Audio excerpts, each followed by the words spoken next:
joy to the Lord, all you nations. Come before him singing for joy.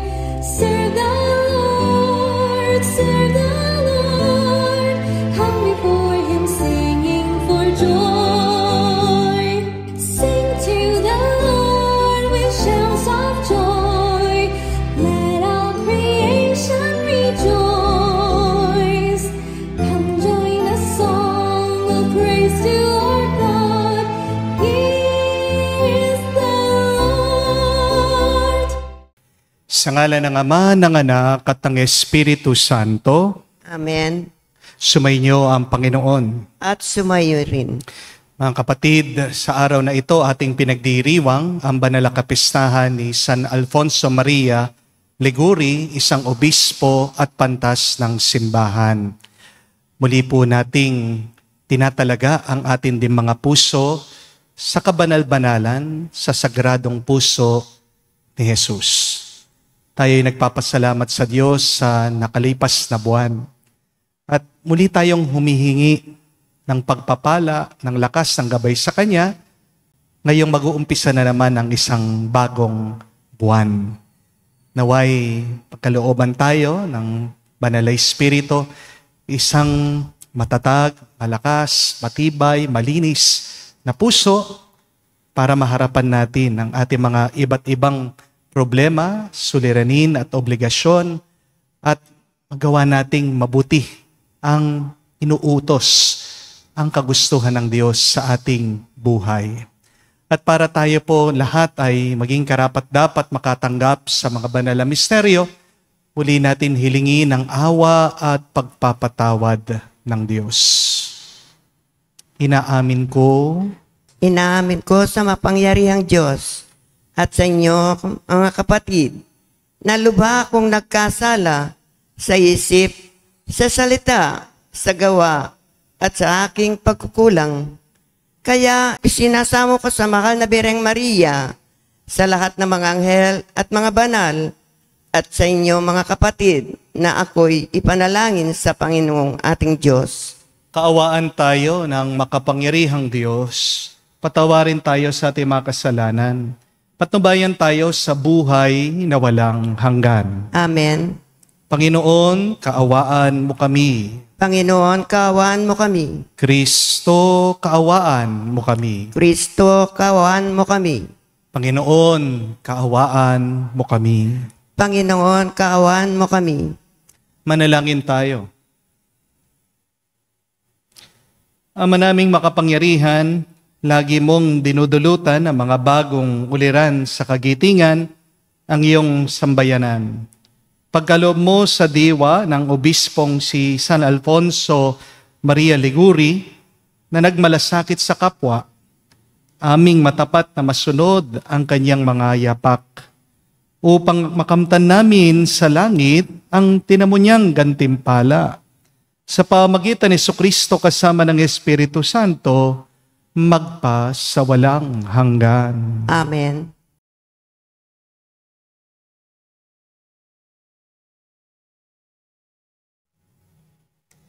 Pagbasa mula sa aklat ng Levitiko. Sinabi ng Panginoon kay Moises, "Ipahayag mo sa mga Israelita ang mga pistang itinakda ko. Ipagdiriwang nila ang mga banal na pagtitipong ito at magkakaroon sila ng banal na pagpupulong. Ito ang mga pistang itinakda ko. Ang pista ng Paskwa na gaganapin sa gabi ng 14 na araw ng unang buwan. Kinabukasan ay pista ng tinapay na walang lebadura. 7 araw kayong kakain ng tinapay na walang lebadura. Sa unang araw, magkakaroon kayo ng banal na pagtitipon. Huwag kayong magtatrabaho. 7 araw kayong maghahain sa Panginoon ng handog na susunugin. Sa 7 araw, muli kayong magtitipon. Huwag kayong magtatrabaho." Sinabi pa ng Panginoon kay Moises, "Sabihin mo rin sa mga Israelita na pag naroon na sila sa lupang ibibigay ko sa kanila, Tuwing anihan ay magdadala sila sa saserdote ng isang bigkis ng una nilang ani. Ito'y hahandog niya para sa inyo, kinabukasan ng araw ng pamamahinga. Mula sa kinabukasan ng araw ng pamamahinga, araw ng pagdadala ninyo ng bigkis na ani, magpaparaan kayo ng 7 linggo. Ang 50 araw ay tatama sa kinabukasan ng araw ng pamamahinga. Sa araw na iyon, magdadala kayo ng handog na pagkain. Ang 10 araw ng 7 buwan ay araw ng pagbabayad sala. Magkakaroon kayo ng banal na pagtitipon. Sa araw na iyon, mag-aayuno kayo at mag-aalay ng handog na pagkain. Mula sa 15 araw ng 7 buwan, magsisimula ang pista ng mga tolda. 7 araw ninyo itong ipagdiriwang. Sa unang araw, magkakaroon kayo ng banal na pagtitipon at huwag kayong magtatrabaho. 7 araw kayong maghahandog sa Panginoon ng handog na pagkain. Sa 8 araw, magtitipon kayo upang sumamba at mag-aalay kayo ng handog na pagkain. Araw iyon ng pagsamba, kaya huwag kayong magtatrabaho. Iyan ang mga pistang itinakda ng Panginoon, mga araw ng inyong banal na pagtitipon. Sa mga araw na iyon, magdadala kayo ng handog na susunugin, handog na pagkain, at handog na inumin ayon sa takda ng bawat araw. Ang salita ng Diyos. Salamat sa Diyos. Masigla nating awitan ang Diyos nating kaligtasan. Masigla nating awitan ang Diyos nating kaligtasan. Umawit sa saliw nitong pandereta, kasabay ng tugtog ng lira at alpa. Hipan ang tambuli tuwing magdiriwang, kung buwan ay bagot nasa kabilugan. Masigla nating awitan ang Diyos nating kaligtasan. Sa bansang Israel, ito yung utos, batas na ginawa nitong Diyos ni Jacob. Sa mga hinirang, ang utos din ay ito nang sila'y ilabas sa bansang Ehipto. Masigla nating awitan ang Diyos nating kaligtasan. Ang Diyos ay huwag mong paglingkuran, Diyos ng ibang bansay di dapat luhuran. Ako'y Panginoon, ako ang Diyos mo. Ako ang tumubos sa iyo sa Ehipto. Masigla nating awitan ang Diyos nating kaligtasan.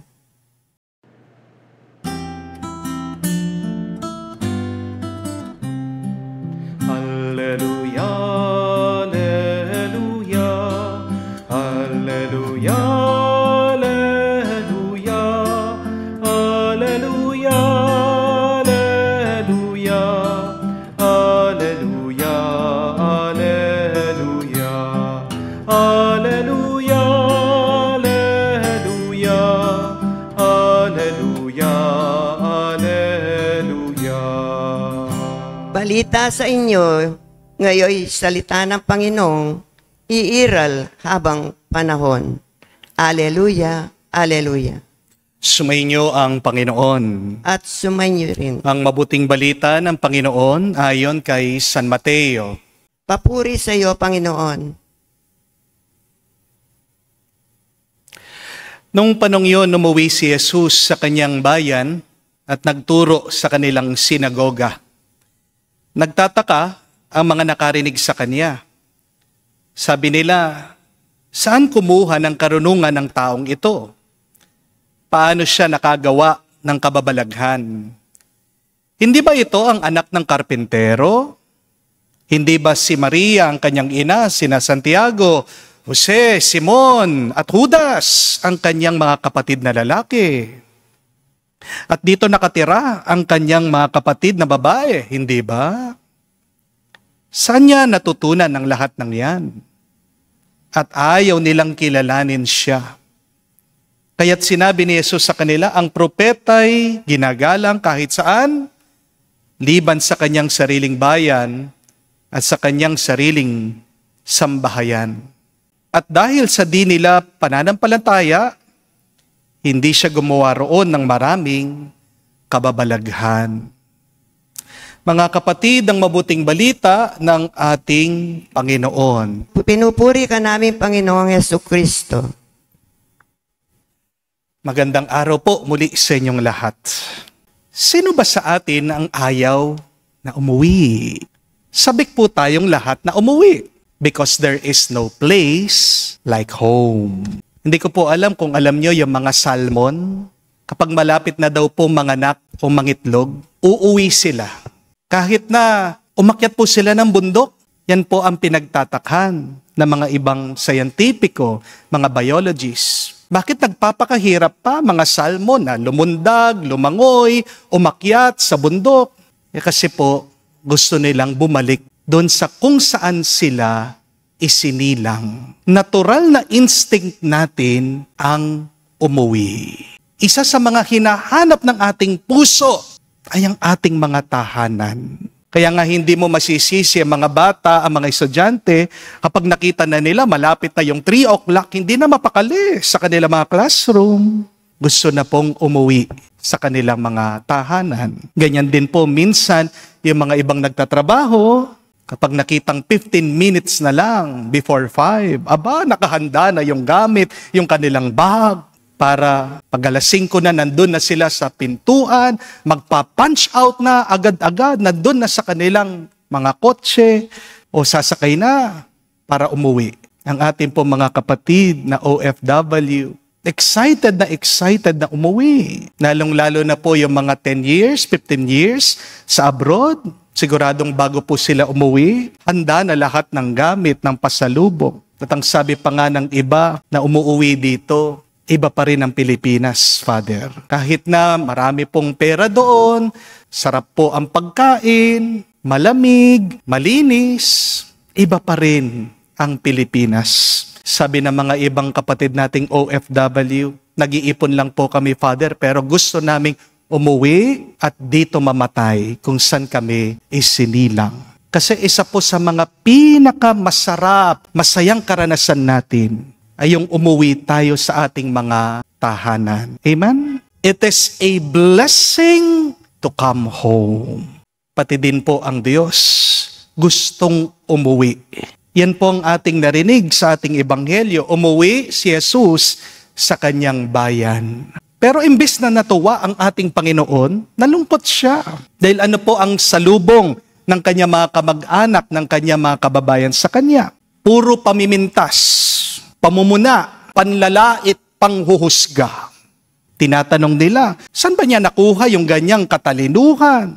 Diba, anak lang naman siya ng isang karpentero, si Jose. Kilala natin yung mga kapatid niya. Diyan lang naman sila. Imbis na tanggapin ng ating Panginoong Jesucristo, siya po ay tinakwil.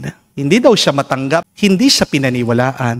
At nakakalungkot po, di po ba, kapag tayo ang nagiging dahilan bakit hindi umuuwi ang ibang tao. Dito po tayo inaanyayahan ng ating ebanghelyo. Please, do not become the reason why somebody does not want to go home. Huwag kang maging dahilan ng hindi pag-uwi ng isang tao because everybody deserves a loving, a happy, and a holy home. When somebody does not want to go home, there is a problem. Amen? Don't be the problem why others do not want to go home. Maganda pong pagnilayan yan. Ano ba ang problema sa ating mga kabahayan? Bakit minsan ayaw umuwi ng mga magpapamilya? Minsan, masyado tayong in denial eh. Ayaw nating tanggapin na tayo, ako, ikaw ang problema. Pero kung hindi ka magiging honest, hindi ka magiging tapat, na ikaw ay isa sa mga problema sa inyong mga tahanan, walang maaayos, walang magbabago. Di po ba?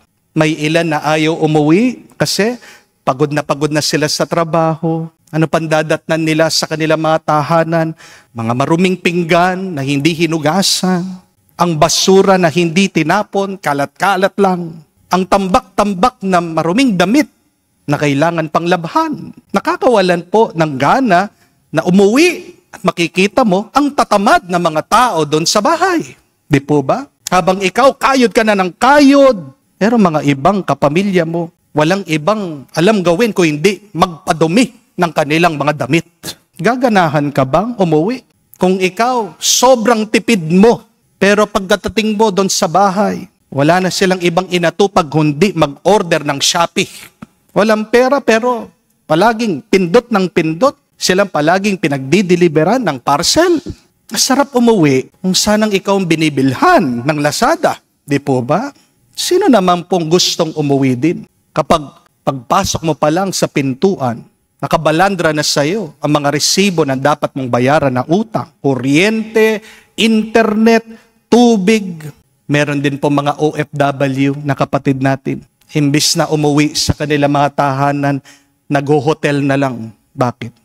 Kasi pag uwi nila, anong tingin ng ibang tao sa kanila? Mga ATM machine, pasalubong box, golden Buddha. Puro hingi ng hingi. Di naman marunong magbigay sa kanila. Kailan kinukumusta ang isang OFW? Kapag humihingi ng pera. Di po ba? Yan nakakatakot yung message na, kumusta ka na? Ang tagal-tagal, hindi ka tinetext. Tapos makakatanggap ka, kumusta ka na? Dahil ano po ang kasunod nun? Pwede bang umutang? Wala din pong taong gustong umuwi sa bahay. Kung ang dadatnan mo, puro away, sigawan, tampuhan, murahan.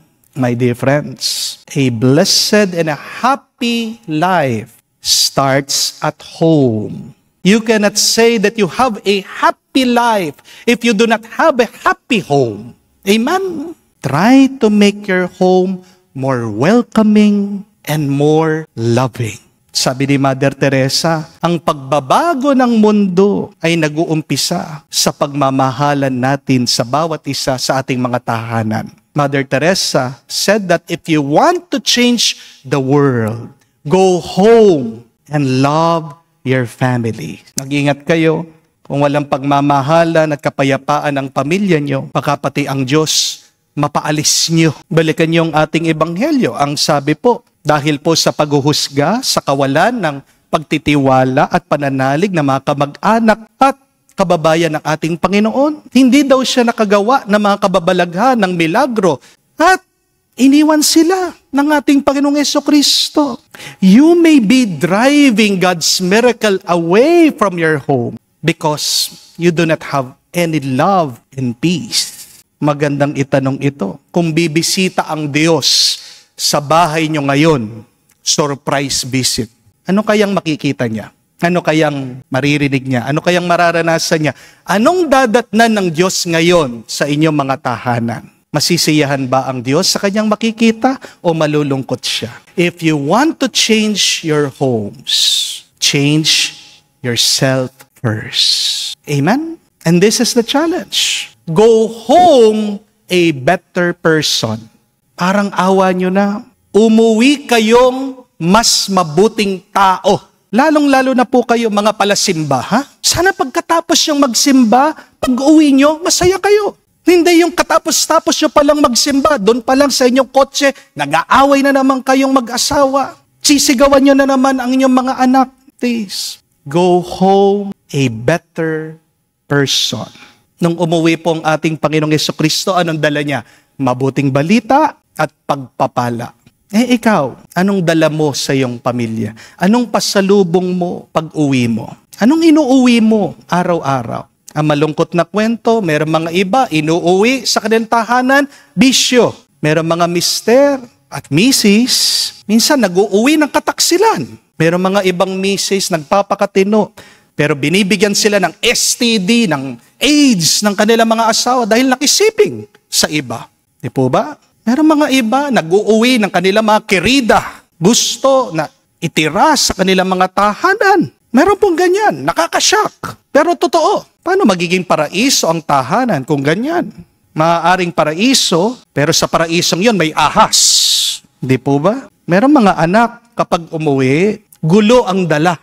Nananahimik ang mga magulang, tapos uuwi ang anak, merong arrest warrant, Merong reklamo galing sa barangay dahil nakipag-away o lasing ng gulo, nakabangga. Sinong magulang ang masisiyahan na ganyan ang kanilang mga anak? Sinong magulang ang matutuwa na habang nasa tahanan, uuwi ang dalaga, umiiyak? Bakit? Anong balita? Buntis. At ayaw daw panagutan nung nakabuntis sa kanya. Di pa tapos sa pag-aaral, nabuntis na agad. Sana, mga anak, mga bata, kung uuwi din kayo, mag-uwi naman kayo ng mabuting balita, mag-uwi kayo ng certificate, ng medalya, mga magagandang nagawa nyo sa iyong eskwela. Kaya magandang pagnilayan. Ano ang aking ugali sa aking pag-uwi? Ano ang aking ugali habang ako ay nasa bahay? The creation of a happy and holy home needs effort. Kailangan po ng pagtutulungan. Kaya magandang itanong, anong pagtutulong-tulong nyo dyan sa inyong tahanan? Baka tulong-tulong kayong ginigibayan. Sana magtulungan naman kayo na pagandahin ito. Amen? Hindi po pintura o dekorasyon ang kailangan para gumanda ang tahanan. Ang kailangan, unang-una ay ang Diyos. Pinapapasok nyo ba ang Diyos sa inyong mga isip at puso? Dahil ang bahay na wala ang Diyos ay hindi tahanan. Ito po ay impyerno. Amen? Buti pa nga po yung mga nakakulong, yung mga preso. Palagi silang nagdadasal, nagsisimba, nagba-Bible study. Kulungan na yan ha. Kaya nga, nakakahiya tayo kung ikukumpara mo sa mga nandun sa kulungan. Kung kayo mga magpapamilya, hindi kayo nagdadasal, hindi kayo nagsisimba, hindi man kayo nag-uusap, daig nyo pa ang kulungan. Please, welcome Jesus into your home. Because God wants to come home to you. Will you welcome Jesus or will you drive away God? Do not only create a beautiful house, but please create a happy, holy home. Can you spell home? H-O-M-E. Amen? Alam niyo pong ibig sabihin yan? Acronym. H is humble. O is open. M is merciful. And E is excited. Sana maging mapagkumbaba kayo. Sana nakabukas kayo sa bawat isa. Nakabukas kayo sa Diyos. Sana maging maawain kayo. Marunong kayo magpatawad sa bawat isa. At kahuli-hulihan, maging excited naman kayo, maging sabik naman kayo sa inyong pag-uwi. Ang bahay ay nagiging tahanan lang kung ito ay nakakapasok ang Diyos. Kung ang Diyos ay kasama natin araw-araw. A house without God is just a building. But a house with God is transformed into a home. Kaya sa banal po misang ito, sabihin natin yan sa ating Panginoong Jesucristo. Come, Lord Jesus. You are invited to our home. Stay with us, O Lord. At naway sa pananatili ng Diyos sa inyong mga tahanan, baguhin kayo, baguhin ang inyong mga pamilya. Kayo po sana ay maging malusog, masaya, at mapalad. Amen. Tumayo po tayo. Tinanggihan si Jesus ng sarili niya, mga kababayan, may pananalig nating tanggapin siya bilang ating Panginoon at tagapagligtas. Ating sabihin, Panginoon, dinggin mo kami. Panginoon, dinggin mo kami. Ang mga pinuno ng simbahan, naway magpahayag ng salita ng Diyos nang may katapangan at may pananalig na isabuhay ito. Manalangin tayo sa Panginoon. Panginoon, dinggin mo kami.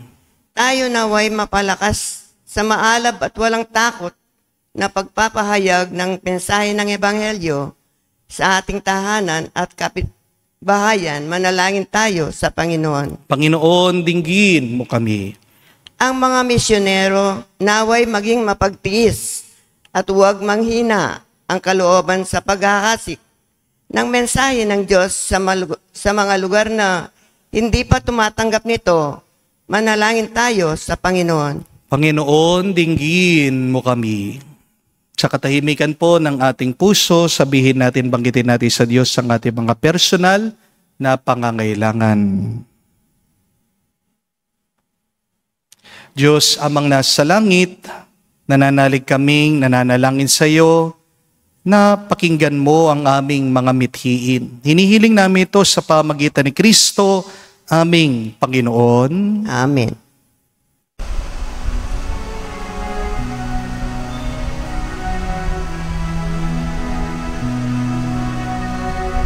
Aming ating alay na ito, ang tinapay na nagmula sa pagpapala mo, at tanggapin ang alak na ito, inuring inihain sa'yo. Mahal naming Diyos, iyong tanggapin ang munting alay mula sa amin. Buong puso namin hintayin pagpapala ng aming hiling. Pagpapala ng aming hiling. Manalangin kayo mga kapatid para ang ating mga paghahain ay kalugdan ng Diyos amang makapangyarihan. Tanggapin nawa ng Panginoon itong paghahain sa iyong mga kamay, sa kapurihan niya at karangalan, sa ating kapaginabangan at sa buong sambayanan niyang banal. Ama naming lumikha, pag-alabin mo ang kalooban namin sa ningas ng iyong Espiritu na pinagkaloob mo kay San Alfonso Maria Liguri para maipagdiwang ang paghahain ito. At sa pamagitan nito, ikaw ay mahandugan ng sariling pamumuhay bilang banal na alay. Sa pamagitan ni Jesucristo kasama ng Espiritu Santo, magpa sa walang hanggan. Amen. Sumainyo ang Panginoon. At sumayo rin. Itaas sa Diyos sa inyong mga puso at diwa. Itinaas na namin sa Panginoon. At salamatan natin ang Panginoong ating Diyos. Marapat na siya ay pasalamatan. Ama naming makapangyarihan, tunay nga marapat, ya ikaw aming pasalamatan sa pamagitan ni Jesucristo na aming Panginoon. Ngayon na si San Alfonso Maria Liguri na pinararangalan sa pamumuhay niyang totoong uliran at pagiging maasahan sa pananungkulan, kaya't si Jesucristo na maasahan sa katapatan ay inihahayag sa pangangasiwa ng sambayanan. Ang malasakit ng mga ulirang tagapangasiwa noon ay naging pagpatuloy magpahanggang ngayon. Sa mga panalangin kanilang iniuukol, kaisa ng sambayanan mong dito'y nagtitipon. Kaya kaisa ng mga anghel nagsisiawit ng papuri sa iyo ng walang humpay sa kalangitan, kami nagbubunyi sa iyong kadakilaan.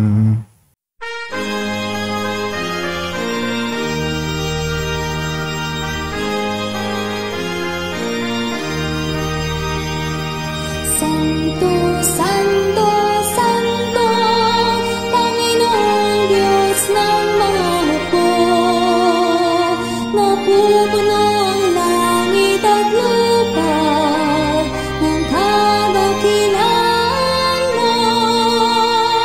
Hosana sa kaitasan, pinagpalang na paninito sa ngalan ng Panginoon. Hosana sa kaitasan, Hosana sa kaitasan.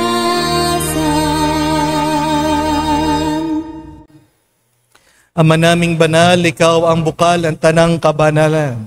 Kaya't sa pamagitan ng iyong Espiritu, gawin mong banal ang mga kaloob na ito, upang para sa amin maging katawan at dugo ng aming Panginoong Hesukristo. Bago niya pinagtiis ang kusang loob na maging handog, hinawakan niyang tinapay, pinasalamatan kanya, Pinaghati-hati niya yun, inabot sa kanyang malagad at sinabi, tanggapin ninyong lahat ito at kanin. Ito ang aking katawan na ihahandog para sa inyo.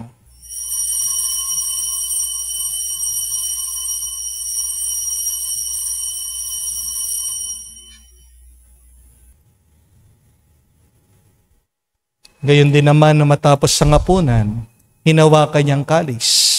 Muli kanyang pinasalamatan. Inabot niyang kalis sa kanyang malagad at sinabi, tanggapin ninyong lahat ito at inumin. Ito ang kalis ng aking dugo, ng bago at walang hanggan tipan. Ang aking dugo na ibubuhos para sa inyo at para sa lahat. Sa ipagpapatawad ng makasalanan, gawin ninyo ito sa pag-aalaala sa akin.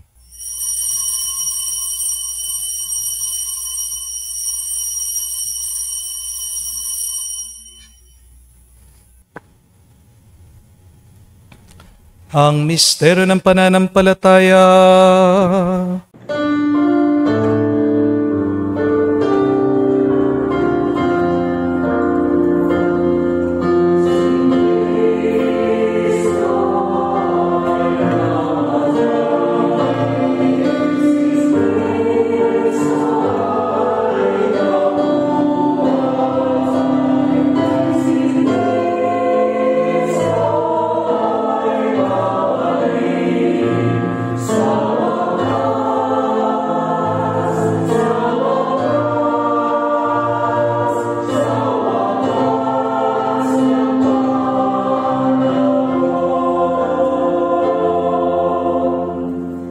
Ama, ginagawa namin ngayon ang pag-alaala sa pagkamatay muling pagkabuhay ng iyong anak.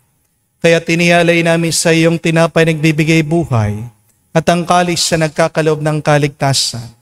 Kami nagpapasalamat dahil kami iyong minarapat na tumayo sa harap mo para maglingkod sa iyo. Sinasamo namin kami magsalo-salo sa katawan at dugo ni Kristo ay mabuklod sa pagkakaisa sa pamagitan ng Espiritu Santo. Ama, lingapin mong iyong simbahan, laganap sa buong daigdig. Busbusin mo kami sa pag-ibig. Kaisa ni Leon ang aming Santo Papa, si Florentino aming Arsobispo at ng Tanang Kaparian. Alalahanin mo rin ang aming mga kapatid na nahimlay. May pag-asang sila'y muling mabubuhay. Ngayon din naman lahat ng mga pumanaw. Kawan mo't sila't patuloyin sa iyong kaliwanagan. Kawan mo't pagindapatin kaming lahat na makasalo sa iyong buhay na walang wakas. Kaisa na mahal na Birhen Maria, Ina ng Diyos. Kaisa ni San Jose ang kanyang malwalhating esposo.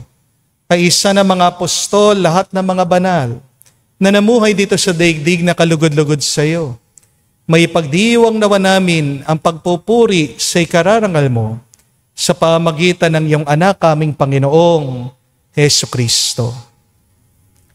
Sa pamamagitan ni Kristo, kasama niya at sa Kanya, ang lahat ng parangal at papuri ay sa iyo, Diyos Ama, makapangyarihan, kasama ng Espiritu Santo, magpasawalang hanggan. Amen, amen, amen. Sa nakagaling na utos sa turo ni Jesus sa Panginoon natin at Diyos, ipahayag natin ang lakas loob.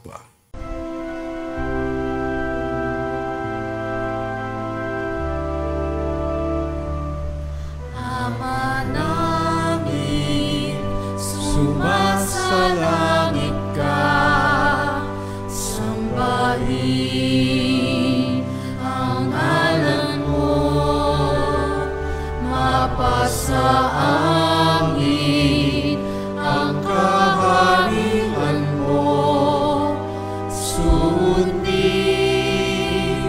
ang loob mo dito sa lupa. Para sa langit, bigyan mo kami ngayon ng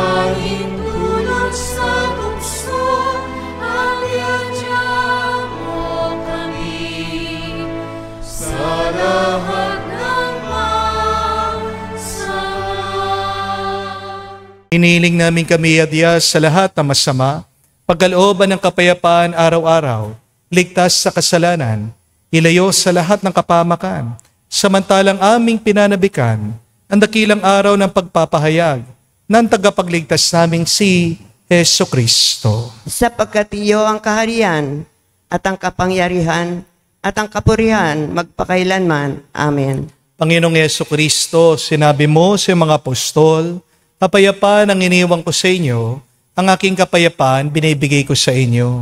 Tunghayan mo ang aming pananampalataya at tuwag ang aming pagkakasala. Pagkalooban mo kami ng kapayapaan at pagkakaisa, ayon sa iyong kalooban, kasama ng Espiritu Santo, magpasawalang hanggan. Amen. Kapayapaan ng Panginoon ay laging sumainyo. At sumainyo rin. Magbigayan po tayo ng kapayapaan sa bawat isa. Pisoy niyo po, kapayapaan po sa inyong lahat.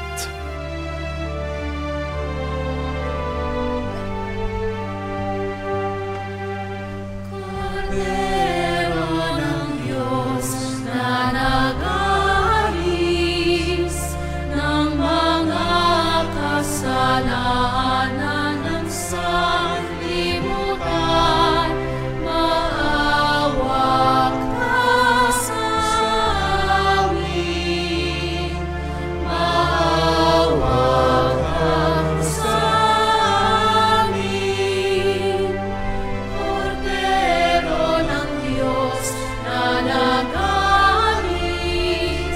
ng mga kasalanan ng sanlibutan, maawa ka sa amin. Maawa ka sa amin. Cordero ng Diyos na nag-aalis ng mga kasalanan ng sanlibutan, ipagkaloob mo sa amin ang kapayapaan.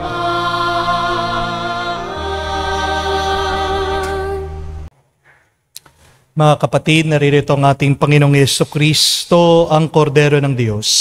Siya nag-aalis sa mga kasalanan ng sanlibutan. Mapalad tayong lumalapit sa piging ng Kordero. Panginoon, hindi ako karapat-dapat na magpatuloy sa iyo, ngunit sa isang salita mo lamang ay gagaling na ako.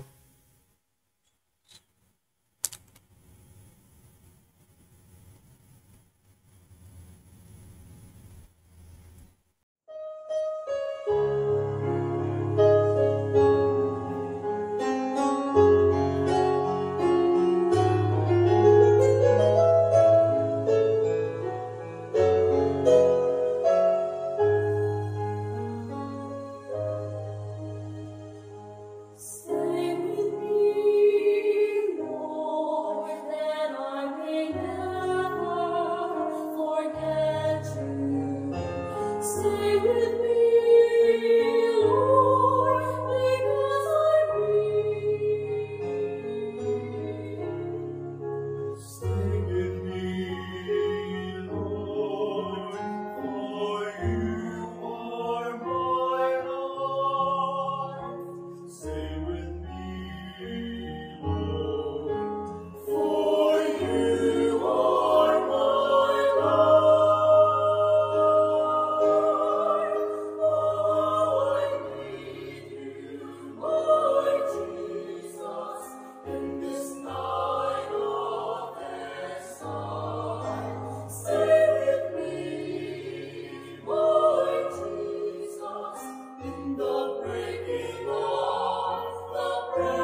Lumuhod po tayo para sa panalangin sa kabanal-banalang puso ni Jesus. Jesus, Diyos ko, iyong nasabi, humingi at kayo'y bibigyan, maghanap at matatagpuan ninyo, kumatok at bubuksan ang pinto para sa inyo. Tungayan mo po akong nakaluhod sa may paanan mo, napupuno ng buhay na pananampalataya, at tiwala sa iyong mga pangakong pinabatid ng iyong kabanal-banalang puso at sinambit ng iyong mga labi. Narito po ako upang hilingin ito. Sa katahimikan po ng ating puso, sabihin natin, banggitin sa Diyos ang ating mga personal na pangangailangan. Kanino pa po ako tutungo kung hindi sa iyong puso, ang pinagmumula ng lahat ng grasya at kabutihan? San pa po ako maghahanap kung hindi sa baul na naglalaman ng kayamanan ng iyong habag? San pa po ako kakatok kung hindi sa pinto kung saan binigay ng Diyos ang sarili niya sa amin at kung saan kami makakapunta sa Diyos? Sa iyo po ako dumudulog, puso ni Jesus. Sa iyo po ako nakakatagpo ng aliw kapag nahihirapan, pagtatanggol kapag inuusik, lakas kapag nabibigatan sa pagsubok, at liwanag sa dilim at pagdududa. Minamahal kong Jesus, maigting po ako naniniwala, kaya mong ipagkaloob ang biyaya aking hinihiling. Kailanganin man ito ng isang himala. Naisin mo lamang ito at matutupad na ang aking panalangin.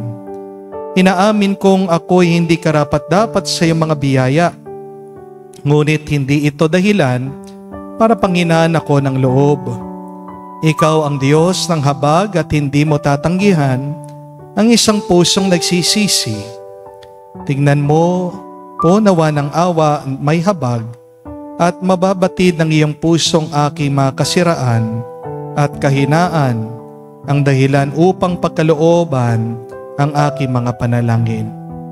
O banal na puso, ano man ang iyong pasya sa aking hiling, hindi po ako titigil na sambahin, ibigin, purihin at pagsalbihan ka.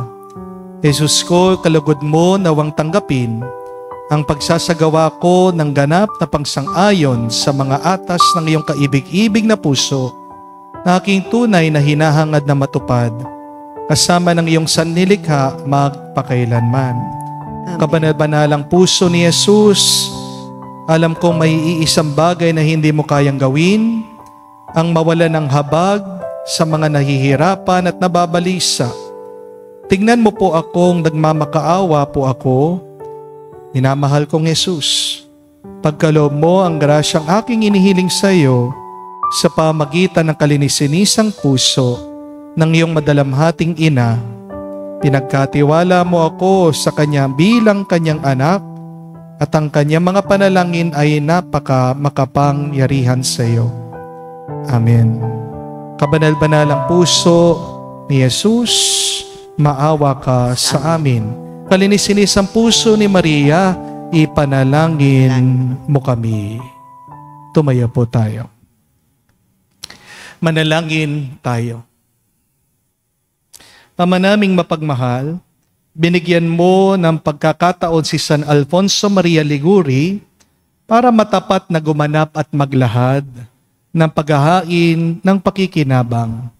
Lagi nawa naming tanggapin ito at sa pagtanggap namin ay tumanaw kami ng utang na loob sa iyo. Sa pamagitan ni Jesucristo kasama ng Espiritu Santo, magpa sa walang hanggan. Amen. Kapag hindi umuuwi ang tao, may problema. Maaaring may problema sa bahay o baka may problema yung tao. Yan naman, sikapin po natin na magkaroon ng isang masaya, isang malusog, mapalad, mawain na tahanan. Create a home, H-O-M-E.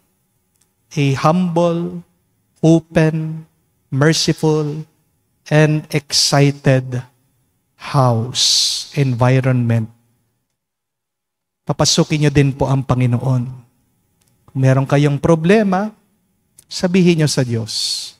Pagdasal niyo sa Panginoon. And we are challenged to go home as better persons. But you can never be the best person without God. Kahit na magsumikap ka, kahit na naisin mo, dahil ikaw ay makasalanan, marupok, kailangan mong grasya ng Diyos. So to be the better, the best person that you can be, please allow God to create a home into your heart. Welcome Jesus into your heart. Kaya nga po ang ating panalangin ngayong araw ay, halina Panginoon, manahan ka sa akin. Stay with me, O Lord. You are welcome into my heart. You are welcome into our homes. Sumayin niyo ang Panginoon. At sumainyo rin. At kayo basbasan ng Diyos makapangyarihan sa lahat. Sa ngalan ng Ama, ng Anak, ng Espiritu Santo. Amen. Ang ating misa ay natapos na. Humayo kayo sa kapayapaan ni Kristo. Salamat sa Diyos.